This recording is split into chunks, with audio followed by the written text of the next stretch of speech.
Okay, hello and welcome back to all of our Realty Pros. Thank you all so much for joining us today. And today we are going to be kind of still on the line, well, on the lines of prospecting. We're going to be kind of picking up from some things that we already talked about previously and maybe going through a specific exercise that we can use for prospecting. And so I wanted to share with everyone, well, I guess kind of just as by way of review, actually, because the last time when I shared regarding, and also please, before I begin, if you have any questions or anything, please feel free to, or if you have anything to share, feel free to unmute yourself and join in the conversation. With that being said, so I spoke before about prospecting, and I was saying, kind of where we get our clients from when we're prospecting. And we talked about, our sphere of influence being kind of like that most dependable way to get them, because these are people who know you, they trust you, and they love you. And so they are always ready and prepared to give you referrals. But it's our responsibility to make sure that those people who are in our sphere know that we are real estate professionals and that um, we are always looking for new clients to serve. So not being a secret agent, they need to know that we are agents and that we are prepared to serve whomever's real estate needs.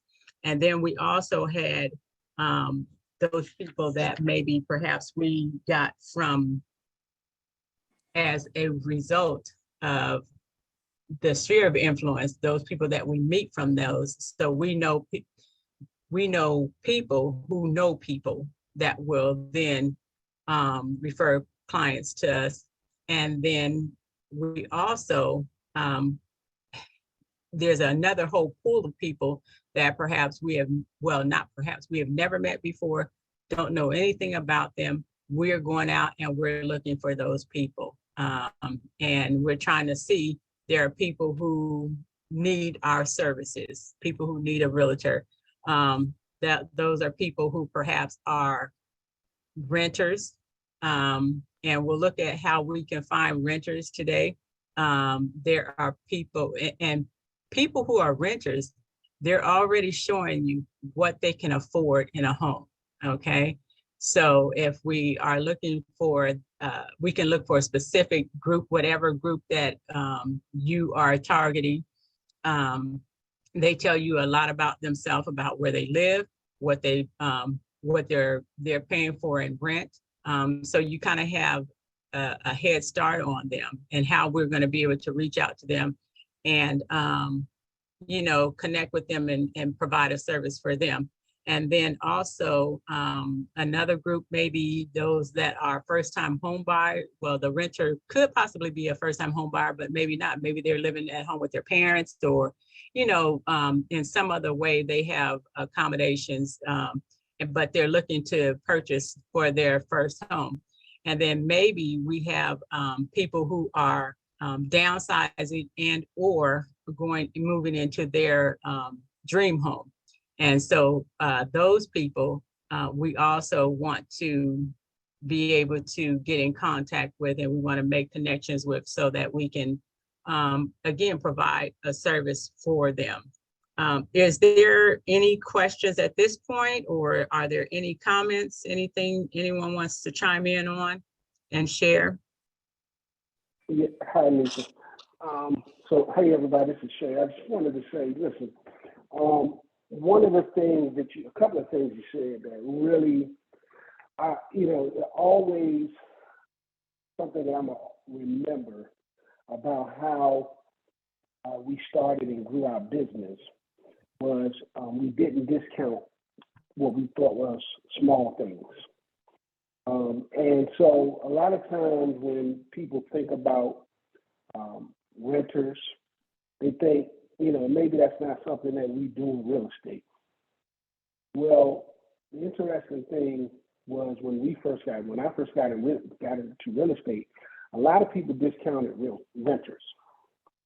So much so that, Jasmine used to take leads from one of the associate brokers at the company we left. And a lot of those leads were renters. And some of the people who were renting, what we quickly learned to do was how to convert renters into buyers. And it wasn't that we weren't willing to take the renters on as renters, but what we realized is that when we had to present the documents for renters, a lot of times what the landlords were looking for were renters who had credit scores that were at about a 640. And at the time, and I think it's still pretty much the same today, the credit score that was needed for a buyer was around a 640. So we actually became very successful converting renters into buyers, and with the help of a good lender, and we were using Michael Cooper at the time, we were able to get a lot of the people who came to us as people looking to be tenants to convert into buyers, and we were able to get them into their home in 45 days or less. And one of the people I can remember, and I'm gonna just tell you the story in a second, but I wanted to just say we actually developed a script that is actually in your Porterhouse library still to this day. I don't even know if we've ever updated it. It might have some typos and spelling errors because I actually typed it up. But the script is called Converting Renters into Buyers. And essentially what that script sounded like and looked like when you're talking about prospecting, this was one of our points of prospecting. These are the people that people often forget, was when we talk to the person, they would say, hey, I'm looking for a rental. I got to move for XYZ purposes, or, my landlord is kicking me out or they're upping the rent. How much rent do you pay right now? Well, I'm paying $2,000 a month. Wow. I said, okay, well, good. Let me take down some information. And we basically had a renter sheet. We collected all the information, but the sheet really is just a way for us to get all the person's information so that we can put them in the drip campaign if all, everything else didn't work. But in doing that, and then one of the questions was, a lot of the landlords are looking for tenants with decent credit score. Do you know your credit score? Yeah, well, I have a 640. Wow. 640? Did you know that's a buyer's credit score? And then part of the pitch after that was, well, essentially, did you know that for what you're going to pay for first month, last month, and possibly a security deposit, you could be putting that as a down payment in owning your own home? And most of the renters said, wow, really? You think I could do that? You believed in them. Can you imagine what that does to a person who's never purchased a home before, who didn't believe in themselves enough, but now you're instilling in them that not only do you have a buyer's credit score, but you actually can purchase a home, and I could probably get you in your home as quick, if not quicker, than getting you into some type of rental situation. Because you still have to submit the application. You got to pay the application fee every time you submit. And if you don't get accepted, you're going to keep paying that, and then you still have to come up with that first month, last month, and possibly a security deposit too. So with all that being said, we were actually successful to the point where we had a team, and we had a competition 1 month of who could convert the most renters into buyers. And I think the team converted maybe 15 to 20 renters into buyers. And one of the ones that I remember, and I tell this story all the time, was this lady, and I'm not going to tell her name, but I'm never going to forget her emailing me. She was a 65-year-old lady, and her email was Juicy Scorpion. That was her email address, okay, or Sexy Scorpion or something like that. And so Jazz and I loved her. She was a sweet lady, but she called us, in a panic because the building that she had been living in for over 20 years as a tenant had a new landlord, and they wanted everybody out so that they can renovate the building, and they want to make it some new condos or something. And she had to move in the next 30 to 45 days. So she called me panicking. She didn't have a job. She didn't have a job. She had really good credit. She didn't have a job because she was sick. And she was on disability, so she did have income. So that, all of the things that I would have thought. She's a renter. She doesn't have a job. She didn't drive. And all of the things that I thought would have been adverse. And this is why one of our porterhouse maxims and ethos is we never count anybody out. You don't discount anybody. But she was willing to seek a pre-approval. Well, Mike was able to get her pre-approved, with the source of income being her disability and the possibility that if she was able to beat a stage 4 cancer that she was fighting, that she could possibly go back to work. And with that being said, he approved her at only $170,000 $170K.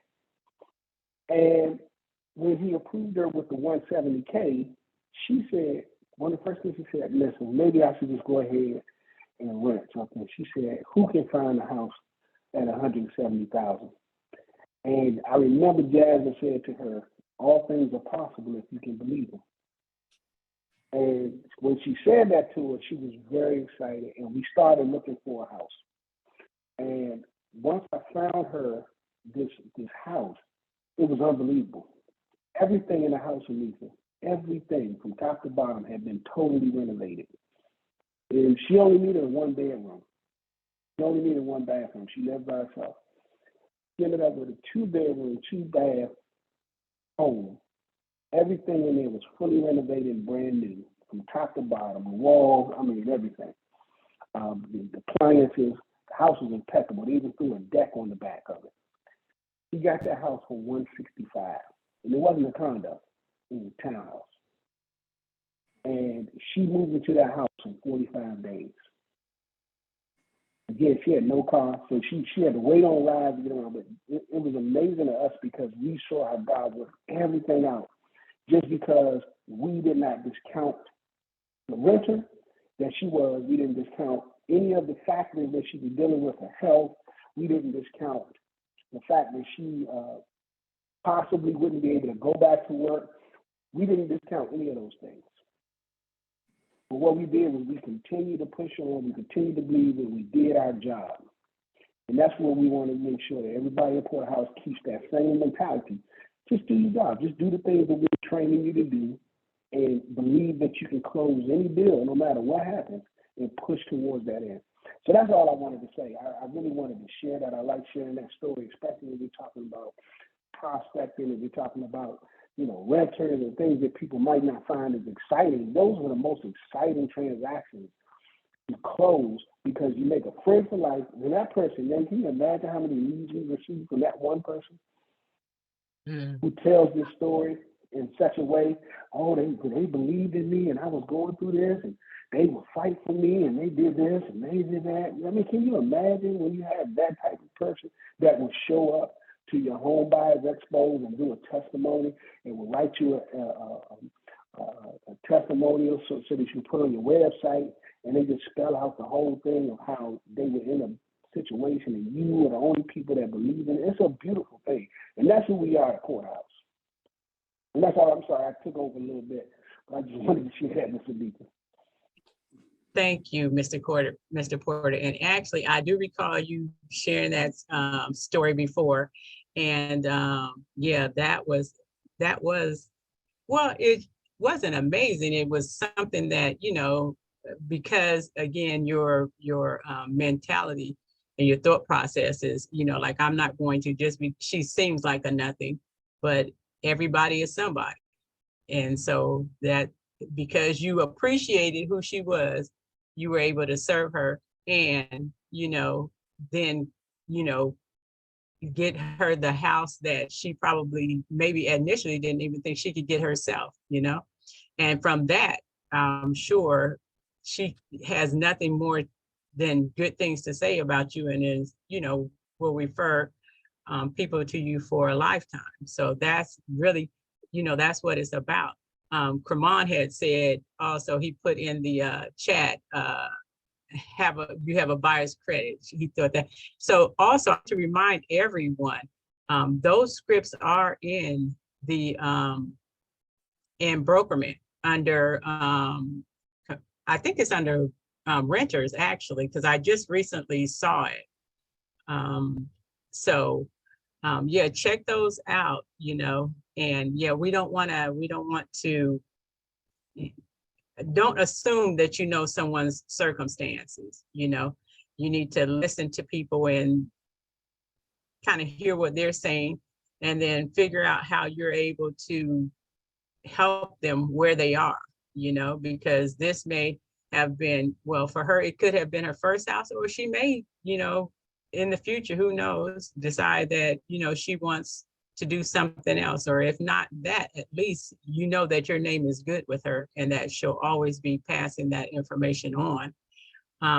Is there anyone else who wanted to share something, or had a question about anything? Okay. Hey, Miss Anita, how you doing? I am well. Yeah, this is Kermon. I just wanted to share two things. First of all, I love when Mr. Porter tells that story, and I love that phrase, you have a buyer's credit score. Because a lot of people don't know that they have that. They don't know what a buyer's credit score is. He even said one time, I think, that you're making the income for a buyer. People don't even know that they have the income to be able to buy a home. But the other thing I kind of wanted to share, when you were talking about our warm market and talking about people, that we know that's in our family and the people who are close to us. One of the things that happened to me when I first got into sales and marketing and whatnot, I found that a lot of people who were my family and close friends, they didn't do business with me. And I always wondered why that was the case, because they knew I was doing business. I was doing insurance and things, and they didn't do business with me. And one lady told me, she said, you have to understand, I don't see you that way. I don't see you in that business. I know you as Kermon, you're the baby of the family, you're just nice guy. So they don't sometimes see us as professionals, because all my life, boy, I remember you when you was little boy. I used to wipe your runny nose, all this kind of stuff. And they just don't get the fact that I can step out of that family, we're at the barbecue role, and step into, I am the professional, that this is what I do. This is what I've learned, I've studied. And so sometimes what we have to do with family is we have to let them know, hey, listen, I'm a professional just as much as your attorney, your accountant, your doctor. This is what I do. And I'm licensed, and I have been certified that this is what I do. So people can stop seeing you. I remember with my mom, I was a baby boy, my mother, until she passed, I was still her baby.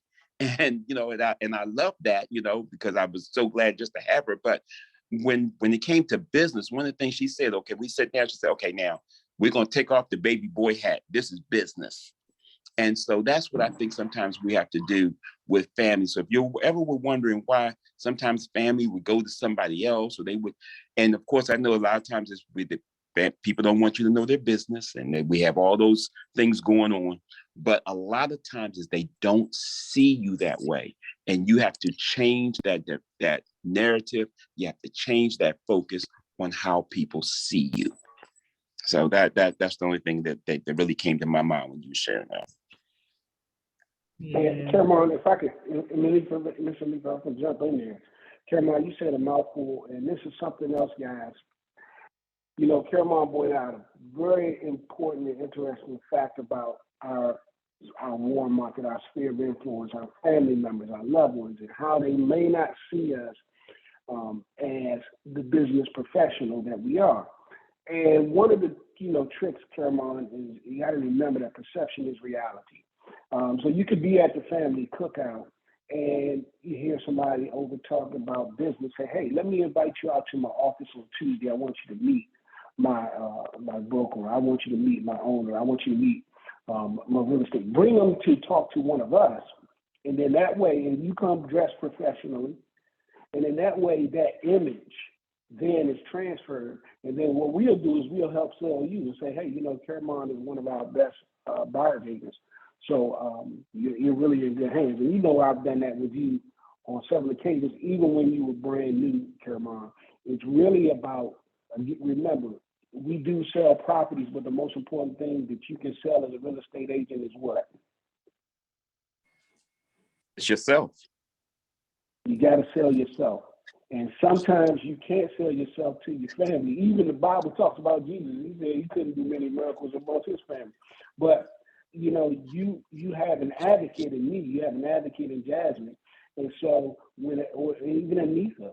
So when you come to the office or you invite us to that buyer's consultation, or you invite us over to a listing appointment, and you can invite us as the person, just to get your foot in that door. But what we're going to then do is turn it right back over to you, and then let them know that you have so much support that you're not going to be able to fail, and that anything that goes, or that they might not think might go properly, that you're going to have a team of support that's right behind you.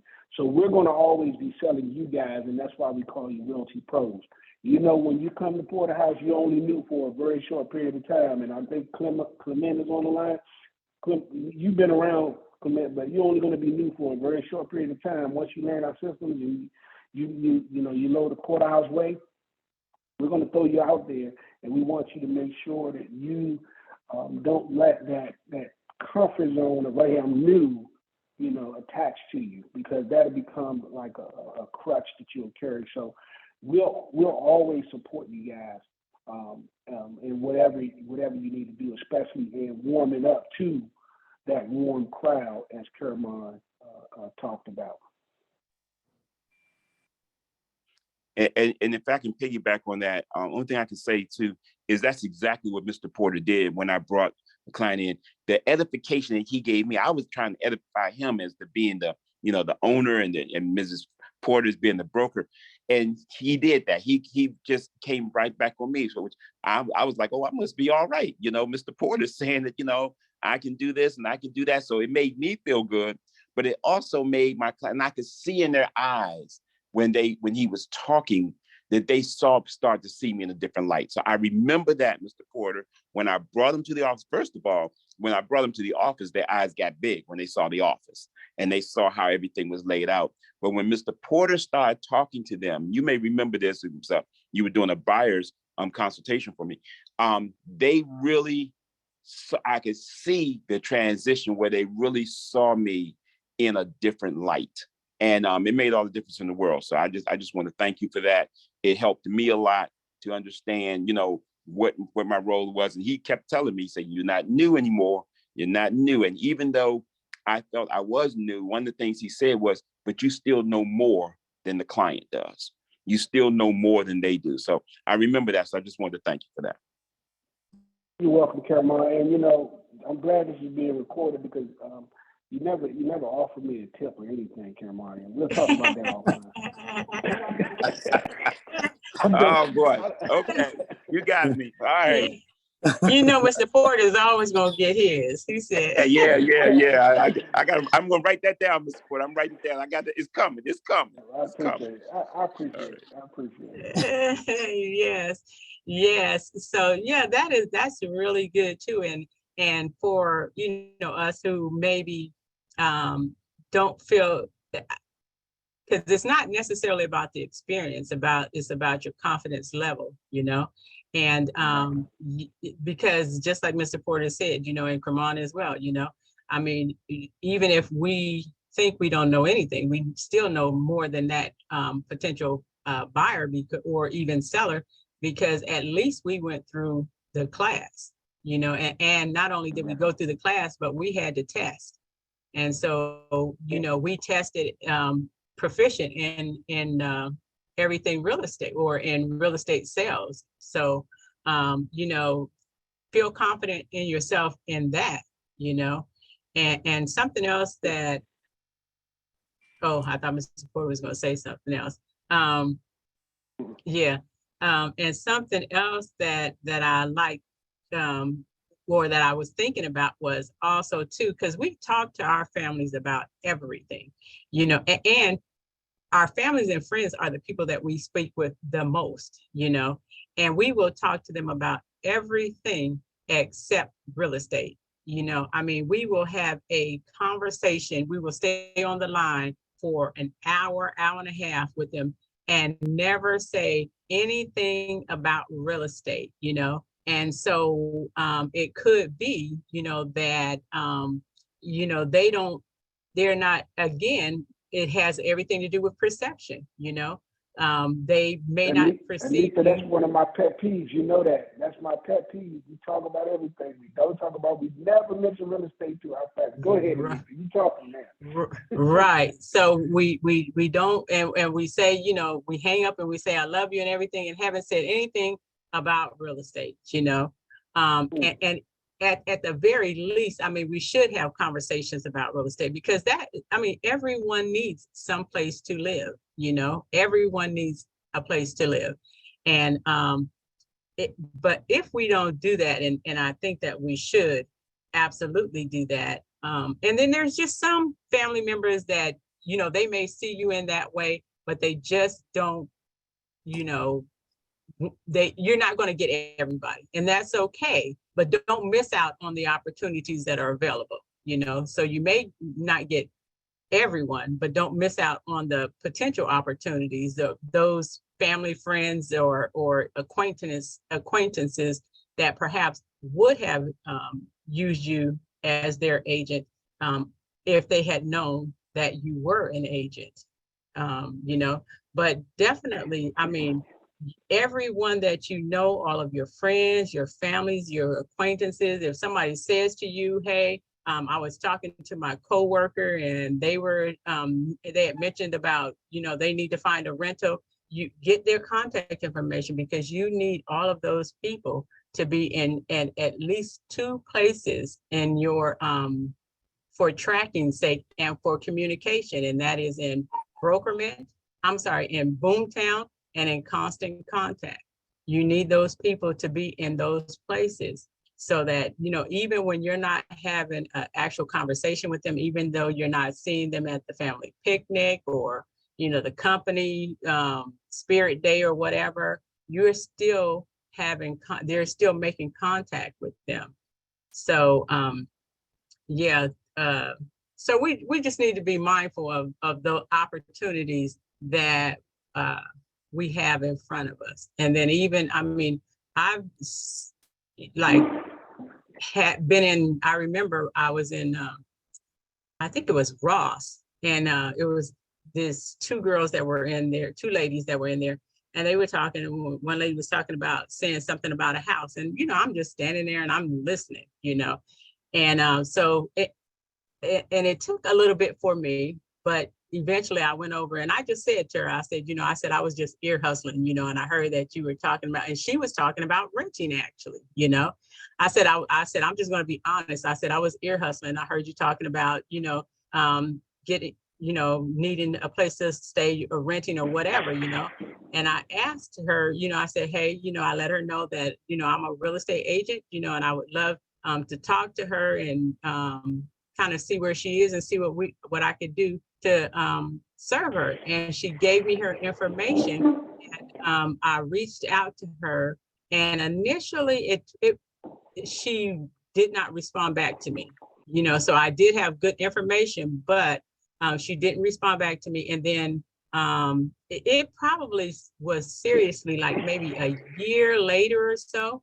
And I reached out to her again, and she was telling me, well, yeah, I do, because I'm living with a friend. I'm living, staying on their couch or whatever, but I do want to buy a house, but I'm going to wait to the beginning of the year, And so I said, okay, that's fine. I said, but, why don't we just go ahead and just, put you in contact with the lender so that we can see exactly where you are, because I don't want you to, at the beginning of the year, you're prepared, and then we have something that needs to be addressed that causes you not to be able to move forward. I said, so how about if we just, I put you in contact with the lender now, and get you so that they can, and they will let you know, okay, well, you need to do this, this, this, and this, you know. And so she did that, and she ended up, you know, being able to get pre-approved. So, you know, and sometimes, you know, people don't, and that happens all the time, that people say, oh, well, I just want to wait till next year or whatever, you know. And once you're able, you know, once you have a conversation with them and you're able to get them in contact with a lender, whether it's the lender that you prefer or they have a lender that they want to use, a lot of times they'll then, you know, go ahead and move forward, you know, because they, especially once you put them on that the auto email, oh, they start looking at those houses. So then they want to start seeing houses and stuff. And so a lot of times that speeds up the process. You know, it's like, oh, wow, I was going to wait, but, you know, now here I am. And I'm looking at these houses that they think that you're going through every day and you're picking out 10 houses to send to them, you know, and then that kind of encourages them. They get excited and they want to then move forward in a way that maybe is faster than what they thought it would be, you know? So think about all those things. Don't let the opportunity pass you by, I guess is what I'm saying. And so Kraman, I apologize. Let me say, Kraman said that if you look in Brokerman under agent scripts and drop down to converting renters into buyers, the verbiage is perfect. So again, go back to Brokerman. Yep. So, Ms. Anika, I love that conversation that you had with the young lady in Ross. That is my favorite opportunity to start what I call clowning. So, as a real estate agent, I don't know if you all ever noticed, but I often keep a jacket. It's like a sports coat with me. No matter what I'm wearing, I try to put a sports coat on. And one of the reasons is that I keep my business cards in my sports coat in my right-hand pocket. And I normally take people's cards and I stick them in my left-hand pocket. So that at the end of the day, I know to reach my left-hand pocket and start putting people's names in constant contact. But when I'm ear hustling and I hear that, my hand goes into my right pocket so quickly. Listen, me, when I come back out and I hand people multiple business cards, I just hand them, here you go. And they're looking at me, now why didn't I hand them just one business card? Again, perception is reality. If people, you got to think about this, guys. You know people that are in other professions, right? They might cook, they might sell cars, they might, but if you know that they have another job or they have something else that they do, you might not take their cooking as seriously as somebody else. You might not take the fact that, you know, here's a guy, he's a car salesman, but he might be a great pastor, you know, but so you might not take his preaching as seriously as, okay, you might just sell cars, I don't know if you preach, or vice versa. But in a lot of those industries, if you don't take that step to make people know how serious you are about your business, they don't take your business seriously. And one of the things that I like to do is always be ready to throw these cards in your face. And I don't just hand them one, I hand them multiple cards because I want them to know, listen, first of all, I have this quota. This is my quota for the month of October right here, guys. You guys can have your cards stacked up. 10 a day, 300 cards. Bam. All right. So I got to get rid of these cards, first of all, because Jagger, you know, I'm married to the broker, so I got to get rid of these cards. And by me doing this, it sends a message that, hey, this guy has a lot of cards. He's not just giving me one and hoping I don't keep it. You know, so I'm giving multiple cards and say, hey, give these to your friends. Help me out. I need your help. You know, even if I'm sending them a message that, listen, I want, not only do I want to sell you a house, I want you to make sure you tell people about it. Now I'm on their mind. They got three, they can throw one card away. They got 3 or 4. I'm watching. They know, you know, when people walk away, people watch what you do with their cards. They got to do something with those cards. They got to put them in their left pocket. They got to take them home. They got to do something with them. When they put them out, they're going to look. They're going to be curious. Why does guy give me so many cards? I'm imprinting in their mind all the time. Then I'm going to follow up with a phone call. I'm going to send them a text message. I'm gonna send them my website. I'm gonna ask them, did they check out my website? Do they have any feedback for me on how I can make my website better? Now what I'm doing is exposing them to the fact that I'm really in business. I really do this. This is really who I am. This is really what I do. And so then I might have a conversation with them that might not be related to real estate, but might be related to building their credit. Well, I do this for free. I know other people charge for credit repair, but that's not my goal. My goal is to make sure you become a homeowner, so I do credit repair for free. I can tell you some tricks of the trade that can help you build your credit right away. So I'm doing all of this stuff to expose them to the fact that I'm a professional and I do real estate and I sell houses and I like to sell houses and I like to make sure that people become homeowners. Then I tell them, hey, if you look at that number in the middle, that's my cell number, that's my direct contact. Why don't you put that number in my phone and anybody ever asks you if you know a real estate agent, or if you hear somebody else, like I ear hustled you talking about real estate, why don't you shoot my business card and tell them that I'm very serious about what I do and I can help make their dreams come true. All of that happens from the ear hustling.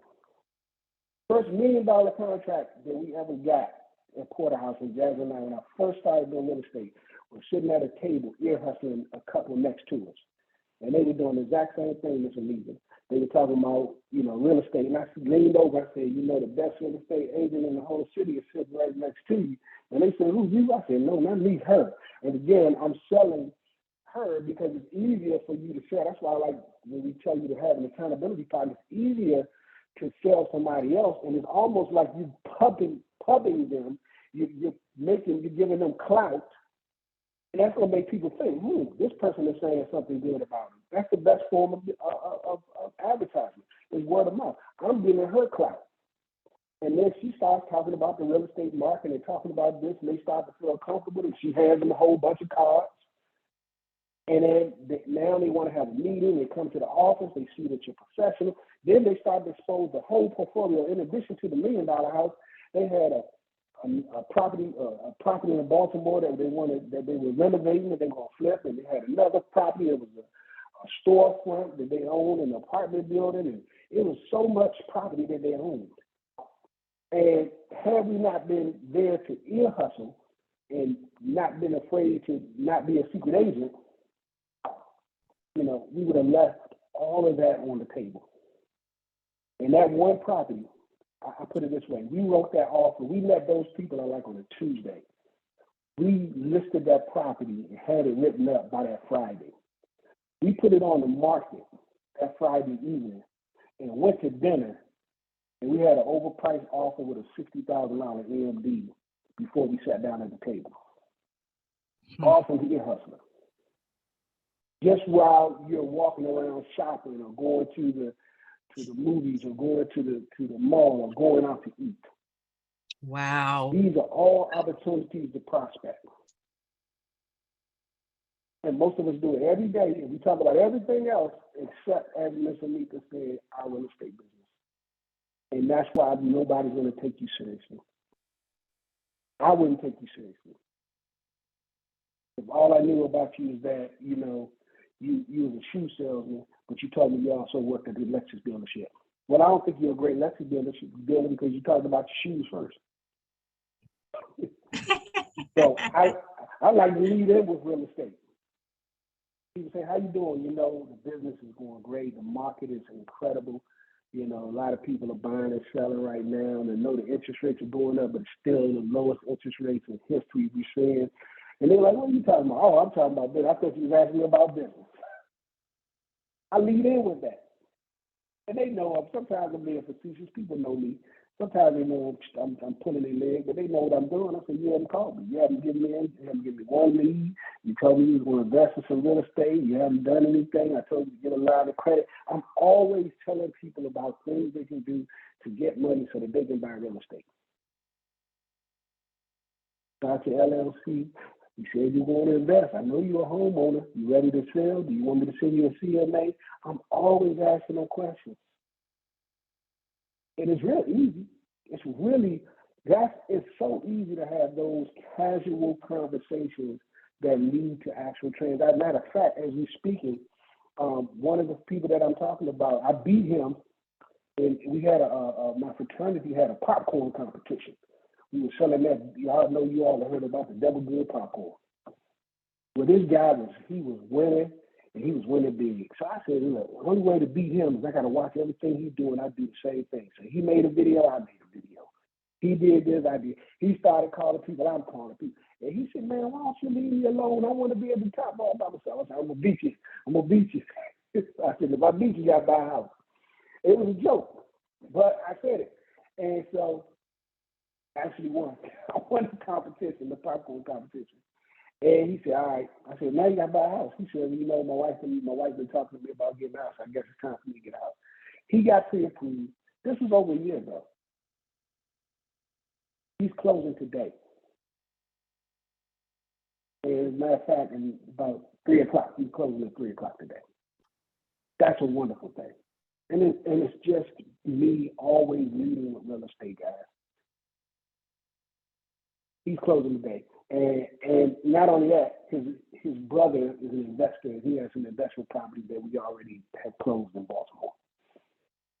But it's, again, always being intentional about putting your business first.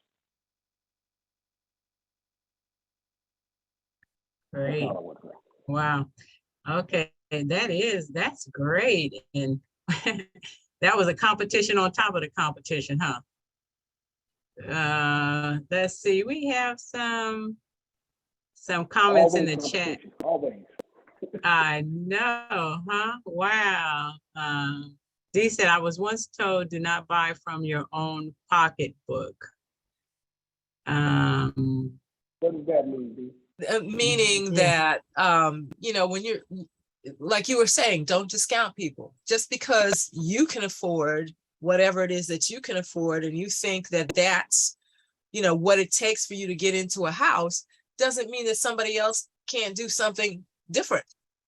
So that was one of the things that I was taught when I started learning how to sell.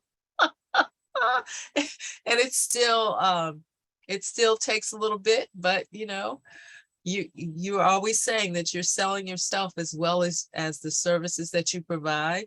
And people have to understand that you are professional, that you know what you're doing, and that you can really offer them help that other people may not give them. And that you listen to your clients and you serve them, you get them to understand what they need, and you listen to them so that you understand what they're saying that they want, and you explain to them what they need to get what they want. So Absolutely. that's what they need to do to get what they want. Right. Mm-hmm. Well, sometimes, you know, it's about planting seeds. You know, we believe in seed time and harvest, right?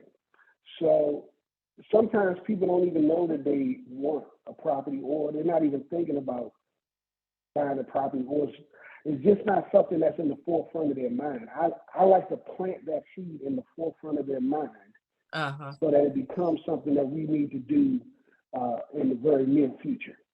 Right. Or something that we need to at least start working on for the next few months or the next 6 months, or you want to buy next year, or we need to start working now. Now, right. And so I'm always planning that. Yeah, I need to start. Well, that's fine. If you're going to buy next year, well, let's do the prep work now. That's good. That gives us time to do the prep work. And sometimes just you doing that prep work, they get that golden ticket, you know, that pre-approval. That's what I call the golden ticket. They get that golden ticket. Now, I'm calling them back. I'm all excited. Man, you got a pre-approval. Oh, my goodness. You can go buy it now. We're going to go shop. You know, I get excited for them on the pre-approval. I get excited for them when they're ratified. I get excited for them when we get to clear the car. I'm excited all throughout the transaction, you know, because I want them to understand. See, sometimes people don't even know when to get excited. You know, I don't know if you've ever been to, like, I'm not into soccer. I don't call football. I mean, soccer is a huge sport all over the world. But I'm not into it. But I just remember, you know, in traveling, I didn't know when to get excited. But I watched the other people that was watching soccer that really love it, and I started jumping when they started jumping. And I got excited when they did. You know what I'm saying? So sometimes you have to gild the lily. You know what I mean? You got to plant that seed. So that the people know, hey, this is something, you got a golden ticket. You got pre-approved. You know, very few people get pre-approved. Less than 3% of people in this world ever get to own property. You're on your way. Right. Yeah, you Yes. got to be the hype man. Yeah. So, you know, these I are like all that. important lessons. Right. These are all important. I get Yeah. excited about every little step because you know, hey, once you got the pre-approval, now we got to get you ratified. Once you got ratified, let's get this inspection done. Let's get your money turned. You turning your EFD. I'm excited. You paid the brokerage fee. Thank you. You know, I'm Yes. excited for every step. You writing checks that you never wrote before. We getting down to did they keep asking you for the same documents over and over? Yep, that's what they supposed to do. You got to come up with your closing money. I don't know where you're gonna get it from. Pray. I don't know what to tell you. Call your lender. That's not my problem. My job was to find you the house. I did that. I'm just waiting to meet you at settlement so that we can close. So it's all a planting of a seed and letting them know when to be excited. They don't know. It's their first time. If you do this every day, then you're supposed to be telling me you the soccer expert. You tell me when to jump, duck, or to fight about to break out. I didn't know. Let's run. I don't know what we're supposed to do. So we have to plant those seeds in order to, you know, get people excited about your business. And if people remember that dopamine kicking in their brain, and they just remember, and they talk about you when you do the housewarming. You come back after settlement and you throw their housewarming for them. They love to tell their friends about, this man, he's more than a realtor. No, I'm not.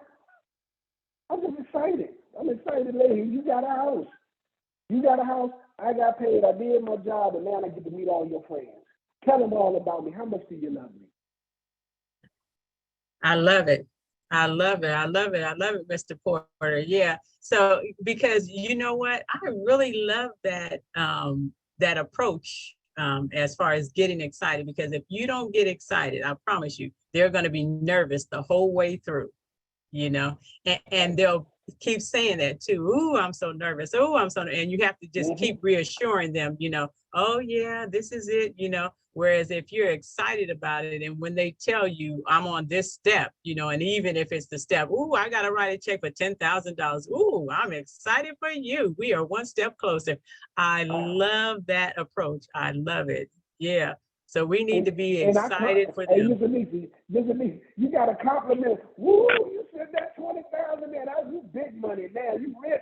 Girl, I'm broke. I just sent 20, but you sent 20,000. Do you know people that haven't sent 20,000 in their life? You get excited for every. But listen, you didn't just send it. You just invested in yourself. That's a $20,000 of equity that you just put on top of your house. You're getting that money back. You're walking into your dream with the money that you put into it. Absolutely. You got to get Absolutely. excited about it. Absolutely. We got to get excited about it. We got to get excited, guys. I'm ready. You know. Hey, listen. I don't know if Curtis is on the line, but I remember when the first time I took Curtis out, and I think we showed the house, and we were up in Marlboro, and I said, man, I'm so excited for you. I said, this is your first showing. I said, man, you're going to do some great things in real estate. And I was just talking because I really was excited for him. But then we came out of the open house. We was ready to leave. He said, okay, I lock the lockbox and I do this. I said, no, brother, look around. There's more money out here. Somebody might be looking. And we looked over, and it was sure enough a guy standing over there watching us. And I said, hey, Curtis, go ask him, tell him you're a real estate agent and see what he's ready to do in real estate. And I think Curtis got his information, and he became a client too. So when you're excited about what you do, you put it in the forefront. And you put it in the forefront, people get excited, and they trust you as a real estate professional. And you show them your office, and you show them your website, and you show them this, and then you get them prepared, and you tell them, hey, you got that ticket. Now we can go shopping, and you get excited about the whole business. You create an exciting business. Or you can continue to be you. And I'm not saying there's nothing excited about you, but you got to get excited. You got to infuse that seed with a little bit of excitement. I tell you, I hate the worst thing in the world is to have somebody make a beautiful dinner and it ain't got no taste in it. That's a terrible thing. It look good, but it ain't nothing in there. Don't eat it. Run. You don't want that. So put some season into your real estate plan, and Curtis took off. He took off, and I think that one little interaction, that one moment, I'm never gonna forget it. I saw the look in his eyes like, wow, I thought I was done. No, there's more. There's more meat on the bone. Let's go find out what that guy's over there looking at us for. You see two gentlemen coming out of a house and he don't know we breaking in, or hey, let's go talk to him. And I stood back. I let him go talk to him because I needed him to break out of that newness thing and to spread his own wings. And that's what we want all of you guys to do. You just got to get excited, man. You guys have a great opportunity to make tons and tons of money and many, many friends, which is more important. Because that's going to be that sphere of influence that's going to continue to feed you down the line. And that's how we built Porterhouse. I remember that experience there with you, Shay. Yeah. Yeah. And actually, Marlboro, right? Yeah. It was I think it was you talk to that guy? Did you talk to the guy? Yeah, I got his information, and Okay. I followed up, I followed up with them a few times, and nothing actually transpired from an actual deal, but it was still but it was the act for me especially at that point in my career. It was like an eye-opening, like you never know.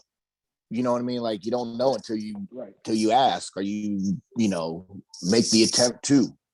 So that was and that literally was, I think, the first time I went out, because after that I was on my own. I was by myself. You weren't a secret. You were not afraid to. You weren't a secret agent. My point is that you started to look for opportunities, and we want you guys to always be looking for opportunities because they're out here. And Miss Anita, I love your story because that's where it happens for me. It happens in the malls. And I try to dress down more because people get suspicious when you're all dressed up, and so you kind of got to balance the universe out. Sometimes I dress up, sometimes I dress down, depending on where I'm going. But I want to make sure that I'm able to pass them cars out, bam, and keep it moving, and talk to them, get the information, keep it moving, and you get through all of the no's till you get to that one yes. That's all you need is one yes. And then when I get that one yes, I'm resetting, I'm getting my card stacked back up, and I'm ready to go again. But it never stops. It never stops. But I enjoy it. And it's just exciting to see you guys benefiting from the things that, Jasmine taught me. And I love teaching. I love teaching this stuff to everybody else. I'm really proud of Marcus King. And those people that I've, just kind of had a hand on, anything that they did. They came to me, Kermon, and it's always the guys, because you guys, you ladies, y'all just take Jasmine. So the guys are kind of left with me. I'm the chopped liver. And so Clement, come on, with me, because the ladies, they just take Jasmine, I barely get to see my own wife, so hey, so it's all good. So, the guys, we're gonna stick together and we're gonna make it happen to you, gentlemen.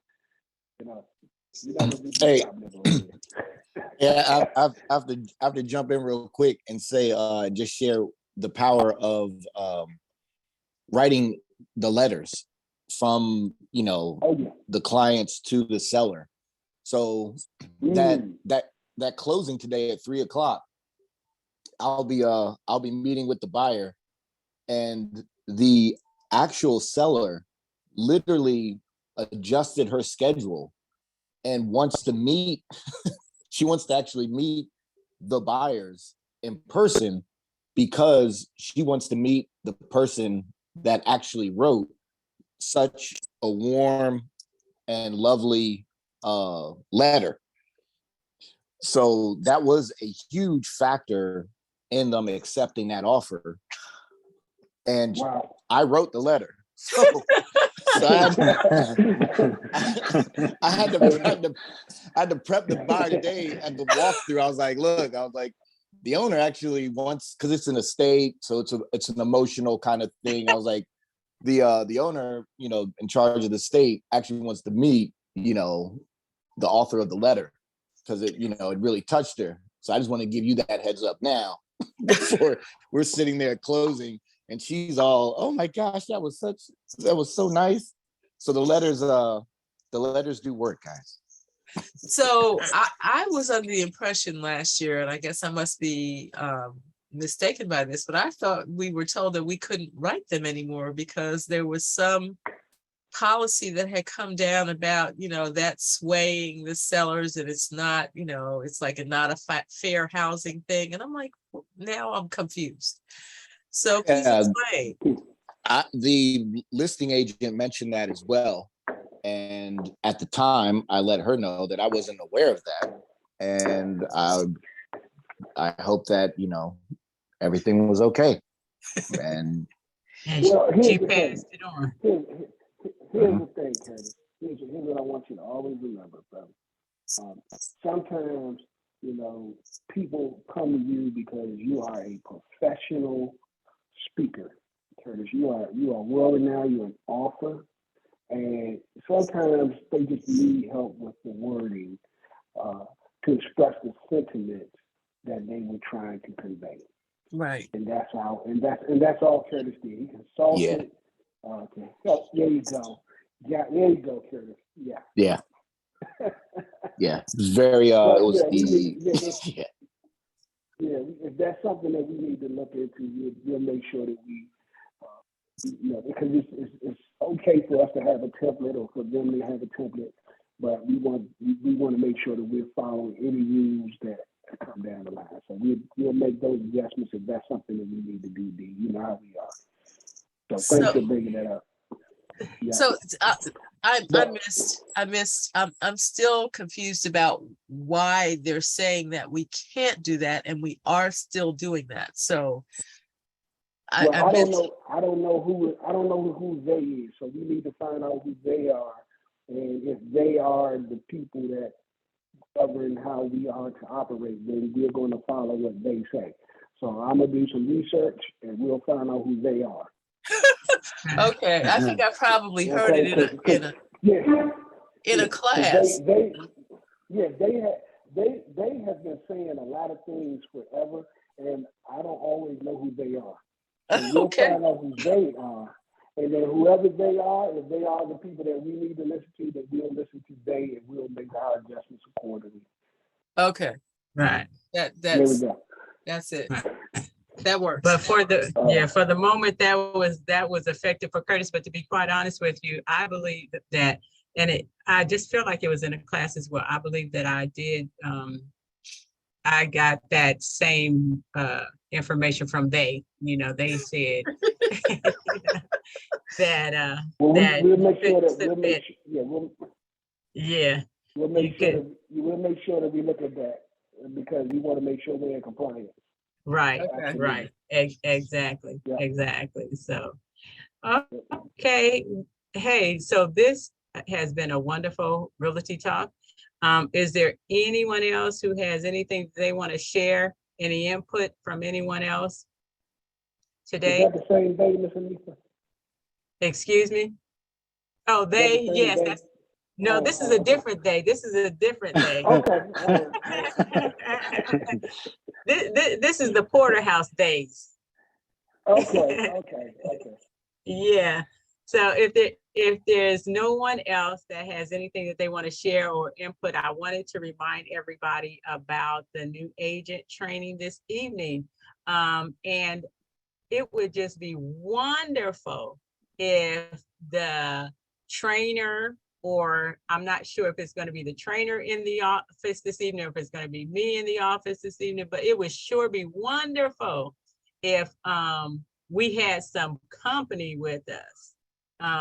I think it does, especially if there's something that, maybe they might be asking you to do. It's a little bit more helpful when you're in the office, because then there's someone else that's there that perhaps have gone through the exercise themselves. And so they may be able to help you out versus, when we're doing it on Zoom. That being said, we want you to be there,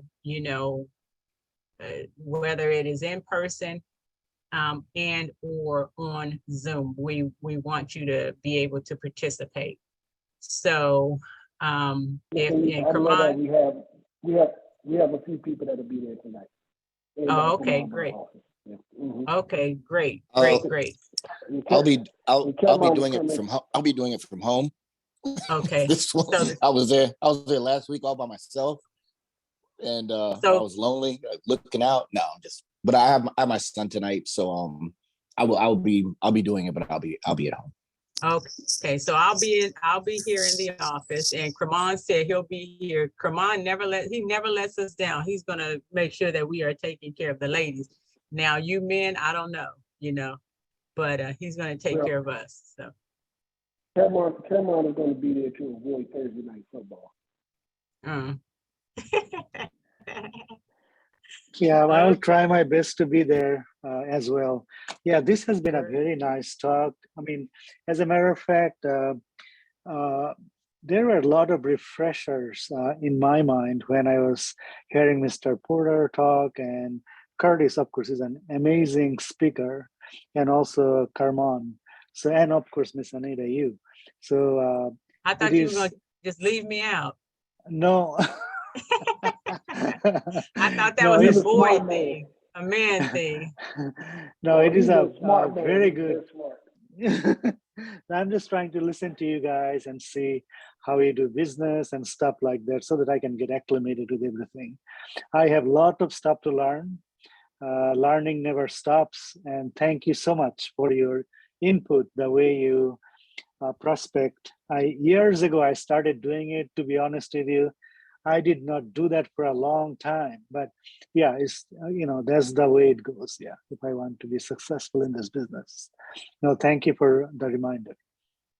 Thank you. Very good. That's what this is about.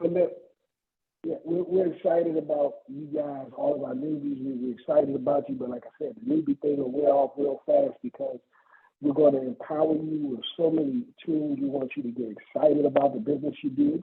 Did you get your big box of business cards yet? I ordered it. It should be ready, I think. One of those days I'm going to come by and pick it up and then start distributing. No, it should be coming straight to your home. It is. Okay. Okay, yeah. Very good. So just remember to bend with your knees when you lift it up. Yeah. So as soon as you get them, pop them open and start passing them out. We try to do 10 a day. Okay, very good. 10 a day. I mean, and if you just set yourself on that regimen, then we call that planting seeds at Porterhouse. So we're excited for because as you know that I am a certified appraiser. I go out and meet up with a lot of folks. Of course, I wear a different hat at the time, but I would definitely pass them along, because it's easier for me to, after I have a talk with the seller or the guy who is actually trying to do HELOC loan or whatever the situation might be, I can ask them to pass it along to their friends or family. Yeah, I mean, they would appreciate that, I would think. If I can get at least one out of those 100 cards, that would be still worth it, right? Wouldn't you say that? Absolutely. Absolutely.